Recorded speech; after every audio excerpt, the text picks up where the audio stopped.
ఓం శాంతి. Good morning. శక్తివంతమైన ఆలోచనలకు ఆసక్తకరమైన రోజు బుధవారం.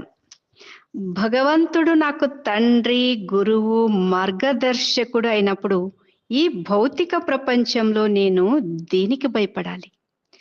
దృఢంగా నిలబడవచ్చు, కానీ విధ్వంసాన్ని సృష్టించకు. అలా చేస్తే అది నీ బలహీనత అవుతుంది. అందరం సమస్యలను ఎదుర్కొంటాం. అయితే ఎలా ఎదుర్కొన్నాం అన్నదే ముఖ్యమైనటువంటిది. ప్రపంచంలో మన సమస్యలు పెరుగుతూనే ఉంటాయి.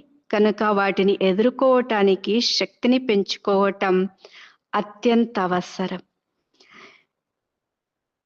చీకటి అంటే భయం అయినప్పుడు కళ్ళు మూసుకోవటంలో అర్థమేమి లేదు.